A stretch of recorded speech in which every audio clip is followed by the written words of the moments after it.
ವಿದ್ಯಾರ್ಥಿಗಳೇ ಶುಭೋದಯ. ನಿಮಗೆಲ್ಲ ಸಕ್ಸೀಡ್ ಇ-ಲರ್ನಿಂಗ್ ಆಪ್ಗೆ ಸ್ವಾಗತ. ಇಂದು ನಾವು ಕಲಿಯಬೇಕಾಗಿರುವುದು ಸಮಾಜಶಾಸ್ತ್ರ ಅಧ್ಯಾಯ 3 ಸಾಮಾಜಿಕ ಚಳುವಳಿ. ಇದನ್ನು ಅಧ್ಯಾಯ ಮಾಡುವ ಮೊದಲು ನಾವು ಒಂದು ವಿಡಿಯೋ ನೋಡಿ ಬರೋಣವೇ? ಮಗ ತಂದೆಗೆ, ಅಪ್ಪ ನಾವು ಸಿನಿಮಾಗೆ ಹೋಗೋಣವೆಂದು ಪ್ಲಾನ್ ಮಾಡಿದ್ದೆವು, ಆದರೆ ನೀವು ತಡವಾಗಿ ಬಂದಿರಿ, ಏಕೆ? ಮಗನೇ, ನಮ್ಮ ಏರಿಯಾದಲ್ಲಿ ಸಾಮಾಜಿಕ ಚಳುವಳಿ ನಡೆಯುತ್ತಿದ್ದು ಆದ್ದರಿಂದ ತಡವಾಯಿತು. ಅಪ್ಪ, ಸಾಮಾಜಿಕ ಚಳುವಳಿಯೇ? ಸಾಮಾಜಿಕ ಚಳುವಳಿ ಎಂದರೇನು? ನಾನು ಇದುವರೆಗೂ ಇದರ ಬಗ್ಗೆ ಕೇಳಿಯೇ ಇರಲಿಲ್ಲ.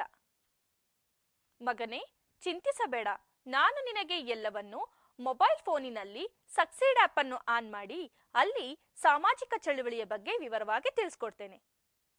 ನಮಸ್ತೆ ಮಕ್ಕಳ, ಸಕ್ಸೀಡ್ ಇ-ಲರ್ನಿಂಗ್ ಆಪ್ಗೆ ನಿಮ್ಗೆಲ್ರಿಗೂ ಸ್ವಾಗತ. ಇಂದು ನಾನು ಸಾಮಾಜಿಕ ಚಳುವಳಿಯ ಬಗ್ಗೆ ತಿಳಿಸ್ಕೊಡ್ತೀನಿ. ಸಾಮಾಜಿಕ ಚಳುವಳಿ ಎಂದ್ರೆ ಮಾನವ ಸಮಾಜದ ಚಲನೆ, ಬದಲಾವಣೆ ಮತ್ತು ರೂಪಾಂತರಗಳಿಗೆ ಸಂಬಂಧಿಸಿದಂತೆ ನಡೆಯುವ ಒಂದು ವ್ಯವಸ್ಥಿತ, ಸ್ವಾಭಾವಿಕ, ಪ್ರತಿರೋಧದ ಸಾಮಾಜಿಕ ಪ್ರತಿಕ್ರಿಯೆ. ವ್ಯವಸ್ಥಿತ ಅಂದ್ರೆ ಪ್ರತಿ ಚಳುವಳಿಯ ಹಿಂದೆ ಒಂದು ಉದ್ದೇಶ, ಗುರಿ, ಯೋಜನೆ ಹಾಗೂ ಕಾರ್ಯಕ್ರಮವಿರುತ್ತದೆ. ಮಾನವ ಸಮಾಜದಲ್ಲಿ ನಡೆದ ಮತ್ತು ನಡೆಯುತ್ತಿರುವ ಶೋಷಣೆಗಳ ವಿರುದ್ಧ ಹಲವು ವೈಯಕ್ತಿಕ ಹಂತದಲ್ಲಿ ಹಾಗೂ ವ್ಯಕ್ತಿಗತ ನೆಲೆಯಲ್ಲಿ ಪ್ರತಿಭಟನೆಗಳು ನಡೆದಿವೆ ಮತ್ತು ನಡೆಯುತ್ತಿವೆ. ಇದನ್ನು ಸಾಮಾಜಿಕ ಚಳುವಳಿ ಎಂದು ಕರೆಯುವುದಿಲ್ಲ. ಸಾಮಾಜಿಕ ಚಳುವಳಿ ಎನ್ನುವುದು ಜನರು ಸಾಮೂಹಿಕವಾಗಿ ನಡೆಸುವ ಕ್ರಿಯೆಯಾಗಿರುತ್ತದೆ. ಮಾನವ ಸಮಾಜದಲ್ಲಿ ಸಾಮಾಜಿಕ ಚಳುವಳಿ ಬಹಳ ಮಹತ್ವಪೂರ್ಣವಾದದ್ದು. ಇದನ್ನು ಪ್ರತಿಭಟನೆ, ಆಂದೋಲನ, ಅಭಿಯಾನ, ಹೋರಾಟ, ಕ್ರಾಂತಿ, ಸಂಘರ್ಷ ಇನ್ನೂ ಅನೇಕ ಪದಗಳ ಮೂಲಕ ಗುರುತಿಸಲಾಗುತ್ತಿದೆ. ಇಂಗ್ಲಿಷ್ನ ಮೂವ್ಮೆಂಟ್ ಪದಕ್ಕೆ ಈ ಪದವನ್ನು ಸಮಾನಾಂತರವಾಗಿ ಬಳಸಲಾಗುತ್ತಿದೆ.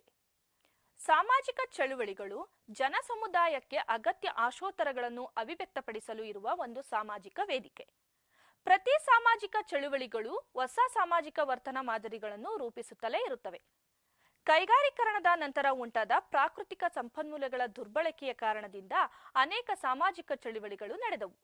ಅವುಗಳು ಪರಿಸರ ಚಳುವಳಿ, ಮಹಿಳಾ ಚಳುವಳಿ, ರೈತ ಚಳುವಳಿ ಇತ್ಯಾದಿ. ಕೆಲವು ಚಳುವಳಿಗಳು ಶಾಶ್ವತವಾದ ಸಾಮಾಜಿಕ ಪರಿಣಾಮಗಳನ್ನು ತಂದಿವೆ. ಉದಾಹರಣೆಗೆ, ಭಾರತದ ಸ್ವತಂತ್ರ ಹೋರಾಟಗಳು ರಾಜಕೀಯ ಸ್ವತಂತ್ರ ಸೇರಿದಂತೆ ಹಲವು ಶಾಶ್ವತ ಪರಿಣಾಮಗಳನ್ನು ತಂದಿವೆ. ನಮ್ಮ ದೇಶದ ಚರಿತ್ರೆಯಲ್ಲಿ ಧಾರ್ಮಿಕ ಚಳುವಳಿಗಳು, ಭಕ್ತಿಪಂಥ ಚಳುವಳಿಗಳು ಸಾಮಾಜಿಕ ವ್ಯವಸ್ಥೆಯ ಸ್ವರೂಪಗಳನ್ನು ತೆರೆದಿಡುತ್ತವೆ.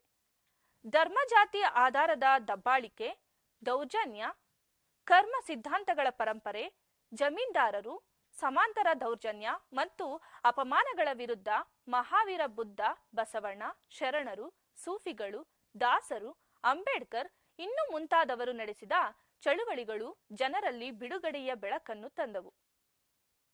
ಚಳುವಳಿಯ ಉಗಮ ಮತ್ತು ವಿಕಾಸ.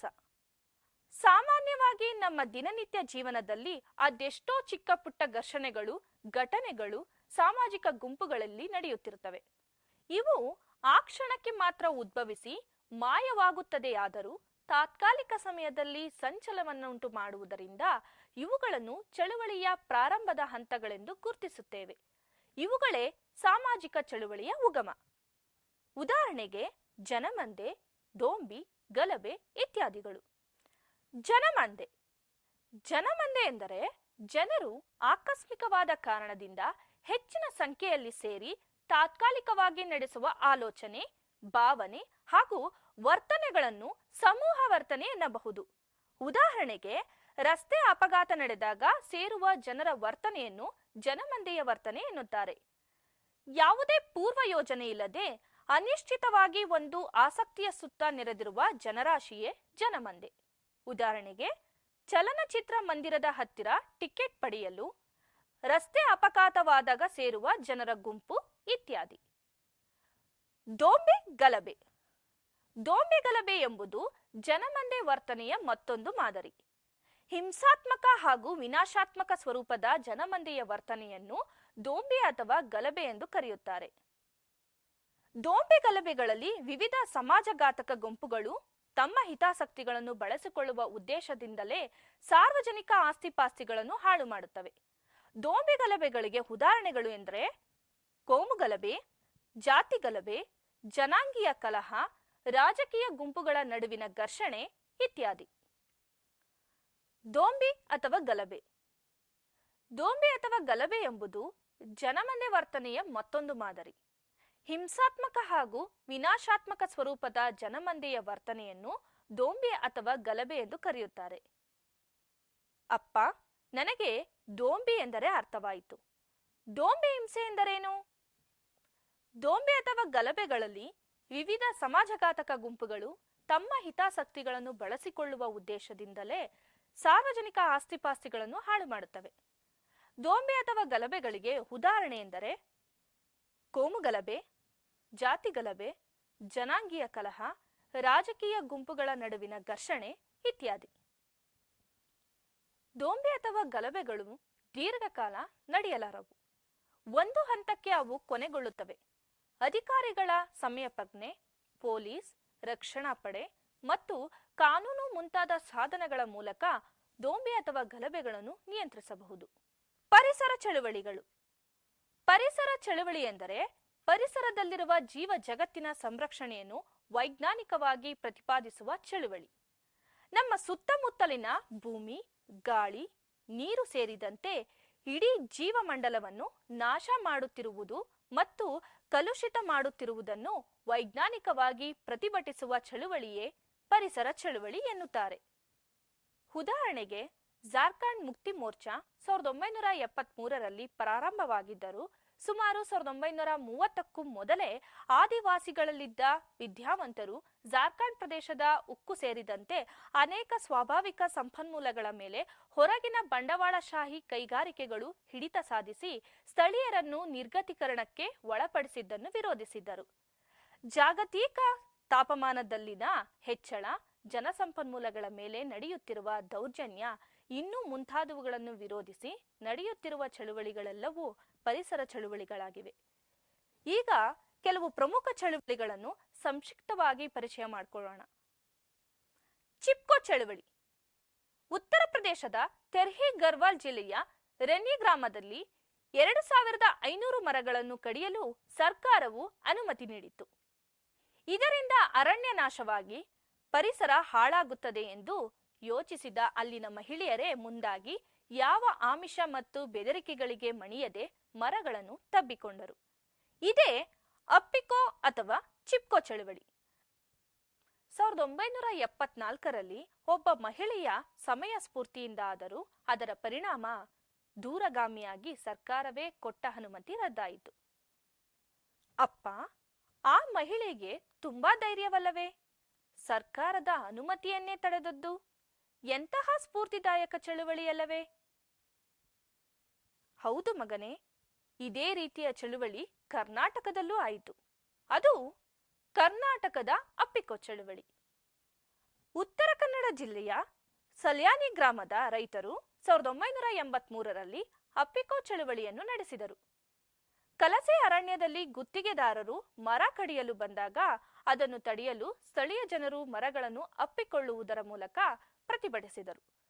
ಈ ಚಳುವಳಿಯ ಉದ್ದೇಶ ಮರಗಳ ಕಳ್ಳ ಸಾಗಾಣಿಕೆಯನ್ನು ತಪ್ಪಿಸುವುದು, ಗಿಡಮರಗಳನ್ನು ಬೆಳೆಸುವುದು ಹಾಗೂ ಪರಿಸರದ ಮಹತ್ವವನ್ನು ಸಾಮಾನ್ಯ ಜನರಿಗೆ ತಿಳಿಸಿ ಅವರಲ್ಲಿ ಅರಿವು ಮೂಡಿಸುವುದಾಗಿತ್ತು. ನರ್ಮದಾ ಬಚಾವೋ ಆಂದೋಲನ.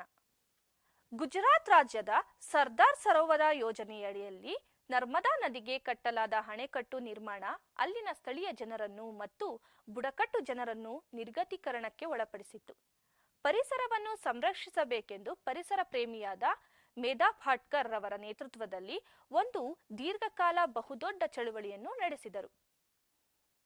ಮೌನ ಕಣಿವೆ ಆಂದೋಲನ. ಕೇರಳದ ಪಾಲ್ಘಾಟ್ ತಾಲೂಕಿನ ಮೌನ ಕಣಿವೆಯಲ್ಲಿ ಅಣೆಕಟ್ಟು ನಿರ್ಮಾಣದ ಉದ್ದೇಶವಿತ್ತು.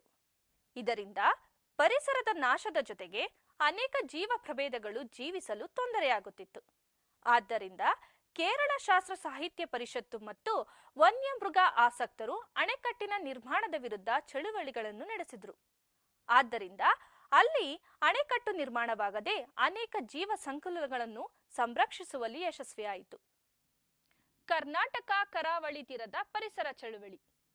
ಕರ್ನಾಟಕದ ಕರಾವಳಿಯ ಮಂಗಳೂರಿನಲ್ಲಿ ಸ್ಥಾಪಿಸಲಾಗುತ್ತಿದ್ದ ತೈಲ ಕಾರ್ಯಾಗಾರದಿಂದ ಹೊರಬರುವ ರಾಸಾಯನಿಕ ಅಂಶಗಳಿಂದ ಪರಿಸರ ನಾಶವಾಗುತ್ತದೆ ಎಂದು ತಿಳಿದ ಪರಿಸರವಾದಿಗಳು ಮಂಗಳೂರು ರಿಫೈನರೀಸ್ ಮತ್ತು ಪೆಟ್ರೋಕೆಮಿಕಲ್ಸ್ ಲಿಮಿಟೆಡ್ ವಿರುದ್ಧ ಚಳುವಳಿಯನ್ನು ನಡೆಸಿದರು. ಉಡುಪಿ ಹತ್ತಿರದ ನಂದಿಕೂರು ಉಷ್ಣಸ್ಥಾವರ ಸ್ಥಾಪನೆಯ ವಿರುದ್ಧ ಹಾಗೂ ಮಂಗಳೂರು ವಿಶೇಷ ಆರ್ಥಿಕ ವಲಯ ಉದ್ದೇಶಕ್ಕೆ ಕೃಷಿ ಭೂಮಿ ಪಡೆಯುವ ವಿರುದ್ಧ ನಡೆಸಿದ ಹೋರಾಟಗಳು ಪ್ರಮುಖವಾಗಿದೆ. ಕೈಗಾ ಅಣು ಸ್ಥಾವರ ವಿರೋಧಿ ಚಳುವಳಿ. ಉತ್ತರ ಕನ್ನಡ ಜಿಲ್ಲೆಯ ಕೈಗಾದಲ್ಲಿ ಅಣು ವಿದ್ಯುತ್ ಉತ್ಪಾದನಾ ಕೇಂದ್ರವನ್ನು ಸ್ಥಾಪಿಸುವುದರ ವಿರುದ್ಧ ಶಿವರಾಮ ಕಾರಂತರ ನಾಯಕತ್ವದಲ್ಲಿ ಚಳುವಳಿಯನ್ನು ಮಾಡಿದರು. ಮೇಧಾ ಪಾಟ್ಕರ್, ಸುಂದರಲಾಲ್ ಬಹುಗುಣರವರು ಸುದೀರ್ಘ ಅವಧಿಯ ಉಪವಾಸ ಸತ್ಯಾಗ್ರಹ ಮಾಡಿ ಯಶಸ್ವಿಯಾಗಿದ್ದಾರೆ. ಪರಿಸರವಾದವು ಮಾನವ ಬದುಕಿನೊಂದಿಗೆ ಸಮೀಕರಣವಾಗಿದೆ ಎಂಬುದನ್ನು ಯಾರೂ ಮರೆಯಬಾರದು. ಮಹಿಳಾ ಚಳುವಳಿ. 1980ರ ದಶಕದಲ್ಲಿ ಪಕ್ಷಾತೀತವಾಗಿ ನಡೆದ ಸಾಮೂಹಿಕ ಚಳುವಳಿಗಳಲ್ಲಿ ಮಹಿಳಾ ವಿಮೋಚನಾ ಚಳುವಳಿ ಮಹತ್ವದ್ದು. ಪುರುಷ ಪ್ರಧಾನ ಸಮಾಜದಲ್ಲಿ ಮಹಿಳೆಯರಿಗಾಗುತ್ತಿದ್ದ ಶೋಷಣೆ, ದೌರ್ಜನ್ಯಗಳ ವಿರುದ್ಧ ಮಹಿಳೆಯರು ನಡೆಸಿದ ಪ್ರತಿಭಟನೆಯೇ ಮಹಿಳಾ ಚಳುವಳಿ. ಅನೇಕ ಪ್ರತಿಭಟನೆಗಳ ನಡುವೆ ಇಂದೂ ಸಹ ವರದಕ್ಷಿಣೆಯ ಕಾರಣದಿಂದ ದೌರ್ಜನ್ಯಕ್ಕೆ ಒಳಪಡುತ್ತಿರುವವರ ಸಂಖ್ಯೆ ಹೆಚ್ಚಾಗಿಯೇ ಇದೆ. ಅಸಮಾನತೆಗಳ ಜೊತೆ ಹೆಣ್ಣಿನ ದೈಹಿಕ ಮತ್ತು ಮಾನಸಿಕ ಕಿರುಕುಳ, ವರದಕ್ಷಿಣೆಯ ಕಿರುಕುಳ, ಅತ್ಯಾಚಾರ, ದೌರ್ಜನ್ಯಗಳು ಇಂದಿಗೂ ನಡೆಯುತ್ತಿವೆ. ಆಸಿಡ್ ದಾಳಿ, ಹೆಣ್ಣು ಮಕ್ಕಳ ಮತ್ತು ಮಹಿಳೆಯರ ಕಳ್ಳಸಾಗಾಣಿಕೆ ಮುಂತಾದವುಗಳ ವಿರುದ್ಧ ಮಹಿಳೆಯರ ಹಕ್ಕುಗಳು ಪ್ರತಿಪಾದಿಸಿರುವ ಚಳುವಳಿಯೇ ಮಹಿಳಾ ಚಳುವಳಿ. ನಮ್ಮ ಸಂವಿಧಾನದ ವಿಧಿ 14, 15, 16 ಮತ್ತು 39ರಲ್ಲಿ ಹೇಳಿರುವ ಸಮಾನ ಅವಕಾಶ ಮತ್ತು ಸಮಾನ ದುಡಿಮೆಗೆ ಸಮಾನ ವೇತನ ನೀಡಬೇಕು. ಆದರೆ ಎಲ್ಲಾ ಮಹಿಳೆಯರಿಗೆ ಇದು ದೊರಕಿಲ್ಲ. ಮದ್ಯಪಾನ ನಿಷೇಧ ಚಳುವಳಿ. ಮಹಿಳೆಯರು ರೂಪಿಸಿದ ಪ್ರಮುಖ ಚಳುವಳಿಗಳಲ್ಲಿ ಪಾನ ನಿಷೇಧ ಚಳುವಳಿ ಬಹಳ ಮುಖ್ಯವಾದದ್ದು. ಇದು ವಿಭಿನ್ನವಾದದ್ದು ಮತ್ತು ಸ್ವತಂತ್ರ ಚಳುವಳಿಯ ಭಾಗವಾಗಿದ್ದು, ನಂತರ ಇದು ಚಿಪ್ಕೋ ಚಳುವಳಿಯ ಭಾಗವಾಗಿಯೂ ರೂಪುಗೊಳ್ಳುತ್ತದೆ. ಕರ್ನಾಟಕದಲ್ಲಿ ಪರಿಸರ ಚಳವಳಿಯ ಭಾಗವಾಗಿ ಕರಾವಳಿ ಮತ್ತು ಮಲೆನಾಡಿನ ಪ್ರದೇಶಗಳಲ್ಲಿ ಪ್ರಾರಂಭವಾಗುತ್ತದೆ. ಕುಸುಮಾ ಸೊರಬ ಅವರ ಜೊತೆಗೆ ಹಲವರು ಈ ಚಳುವಳಿಯಲ್ಲಿ ತಮ್ಮ ಜೀವವನ್ನು ಕಳೆದುಕೊಂಡಿದ್ದಾರೆ. ಇದಲ್ಲದೆ ಹಾಸನ, ಕೋಲಾರ, ಮಂಡ್ಯ, ಚಾಮರಾಜನಗರ ಇನ್ನು ಮುಂತಾದ ಜಿಲ್ಲೆಗಳ ಮಹಿಳೆಯರು ಮದ್ಯಪಾನ ಮಾರಾಟದ ವಿರುದ್ಧ ಚಳುವಳಿಗಳನ್ನು ನಡೆಸಿದ್ದಾರೆ. ಮದ್ಯಪಾನವು ಉಂಟು ಮಾಡಿದ ಪರಿಣಾಮಗಳನ್ನು ಸಹಿಸಲಾಗದೆ ಮದ್ಯಪಾನ ನಿಷೇಧ ಚಳುವಳಿಗಳನ್ನು ಮಹಿಳೆಯರೇ ಸಂಘಟಿಸಿದ್ದಾರೆ. ರೈತ ಚಳುವಳಿ. ಕರ ನಿರಾಕರಣೆಯ ಮೂಲಕ ಪ್ರಾರಂಭವಾಗುವ ಕೃಷಿಕರ ಪ್ರತಿಭಟನೆಗಳು ಆರ್ಥಿಕ ಬಿಕ್ಕಟ್ಟುಗಳ ವಿರುದ್ಧ ನಡೆಸಿದ ರೈತ ಚಳುವಳಿಗಳು ಪ್ರಮುಖವಾದವುಗಳಾಗಿವೆ. ಗೇಣಿದಾರರನ್ನು ಭೂಮಾಲೀಕರ ಹಿಡಿತದಿಂದ ಬಿಡುಗಡೆ, ಜೀತ ಪದ್ಧತಿ ರದ್ದತಿ, ಬಡವರ ಋಣ ಪರಿಹಾರ, ಅಂದಿನ ಸಚಿವರಾದ ಶ್ರೀ ಬಸವಲಿಂಗಪ್ಪನವರ ಆಶಯವನ್ನೊಳಗೊಂಡಂತೆ ಕಾರ್ಯಕಾರರ ಕಾರ್ಯಕ್ರಮವನ್ನು ಜಾರಿಗೊಳಿಸಿದೆ. ರೈತರ ಚಳುವಳಿ ರಾಜಕೀಯವಾದಾಗ ಇದನ್ನು ಖಂಡಿಸಿ 1980ರ ಜೂನ್ ತಿಂಗಳಲ್ಲಿ ಧಾರವಾಡ ಜಿಲ್ಲೆಯ ನರಗುಂದದಲ್ಲಿ ರೈತ ಬಂಡಾಯ ನಡೆಯುತ್ತದೆ. ನರಗುಂದ ಬಂಡಾಯದ ನಂತರ ಸಮಾಜವಾದಿ ಪ್ರೊಫೆಸರ್ ಎಂ.ಡಿ. ನಂಜುಂಡಸ್ವಾಮಿ ಅವರ ನಾಯಕತ್ವದಲ್ಲಿ ಕರ್ನಾಟಕ ರಾಜ್ಯ ರೈತ ಸಂಘ ಸ್ಥಾಪನೆ ಮಾಡಿದರು. ಇದು ಶಿವಮೊಗ್ಗದ ಗಾಂಧಿವಾದಿ ಎಚ್.ಎಸ್. ರುದ್ರಪ್ಪನವರ ಅಧ್ಯಕ್ಷತೆಯಲ್ಲಿ ಅಸ್ತಿತ್ವ ಪಡೆಯಿತು. ಪ್ರೊಫೆಸರ್ ನಂಜುಂಡಸ್ವಾಮಿ ಅವರು ಸಂಚಾಲಕರಾಗಿ, ಎನ್.ಡಿ. ಸುಂದರೇಶರ್ ಅವರು ಕಾರ್ಯದರ್ಶಿಯಾಗಿ ರೈತ ಸಂಘವನ್ನು ಪ್ರಾರಂಭಿಸಿದರು. ಇಂದಿಗೂ ರೈತರು ಸಂಘಟಿತವಾಗಿ ಚಳುವಳಿಗಳನ್ನು ನಡೆಸುತ್ತಿದ್ದಾರೆ. ಕಾರ್ಮಿಕ ಚಳುವಳಿ. ಕಾರ್ಮಿಕ ಚಳುವಳಿ ಅಥವಾ ಕಾರ್ಮಿಕ ಸಂಘ ಎನ್ನುವುದು ಸಾಮಾನ್ಯವಾಗಿ ದುಡಿಯುವ ಜನರನ್ನು ಪ್ರತಿನಿಧಿಸುವ ಸಂಘಟನೆ. ಎಲ್ಲ ಕಾರ್ಮಿಕರಿಗೆ ಉತ್ತಮ ದುಡಿಯುವ ವಾತಾವರಣ, ಗೌರವಯುತ ನಡವಳಿಕೆ, ಕಾರ್ಮಿಕ ಮತ್ತು ಉದ್ಯೋಗ ಕಾನೂನುಗಳ ಅನುಷ್ಠಾನಕ್ಕೆ ಸರ್ಕಾರಗಳನ್ನು ಒತ್ತಾಯಿಸಿ ಕಾರ್ಮಿಕ ಸಂಘಟನೆಗಳ ಮೂಲಕ ನಡೆಯುತ್ತಿರುವ ಚಳುವಳಿಯನ್ನು ಕಾರ್ಮಿಕ ಚಳುವಳಿ ಎನ್ನುತ್ತಾರೆ. ಸಮಯದ ಪರಿವಿಲ್ಲದಂತೆ ಕಾರ್ಮಿಕರನ್ನು ದುಡಿಸಿಕೊಳ್ಳುವ ಮನೋಭಾವ ಹೆಚ್ಚಿತು. ಇದನ್ನು ಖಂಡಿಸಿ ಕಾರ್ಮಿಕರು ಸಂಘಟಿತರಾದರು. ಕಾರ್ಮಿಕ ಪಕ್ಷಗಳು ಮತ್ತು ಟ್ರೇಡ್ ಯೂನಿಯನ್ಗಳು ಕಾರ್ಮಿಕರನ್ನು ಸಂಘಟಿಸಿದವು. ಅಂದರೆ the international working men's association ಎನ್ನುವುದು 1864ರಲ್ಲಿ ಲಂಡನ್ನಲ್ಲಿ ಪ್ರಾರಂಭವಾದ ಮೊದಲ ಕಾರ್ಮಿಕ ಸಂಘಟನೆಯಾಗಿದೆ. ಈ ಸಂಘಟನೆಯ ಪ್ರಮುಖ ಉದ್ದೇಶ ಕಾರ್ಮಿಕ ಹಿತಾಸಕ್ತಿಗಳನ್ನು ಕಾಪಾಡುವುದು, ದುಡಿಮೆಯನ್ನು ದಿನಕ್ಕೆ ಗರಿಷ್ಠ 8 ಗಂಟೆಗಳು ಮಾತ್ರ ಮಾಡಬೇಕು ಎನ್ನುವ ಕಾನೂನು ಜಾರಿಗೆ ತರುವುದು. ಭಾರತದಲ್ಲಿ 1923ರಲ್ಲಿ ಅಂದಿನ ಸರ್ಕಾರ ಭಾರತೀಯ ಕಾರ್ಮಿಕ ಕಾಯ್ದೆಯನ್ನು ಜಾರಿಗೆ ತಂದಿತು.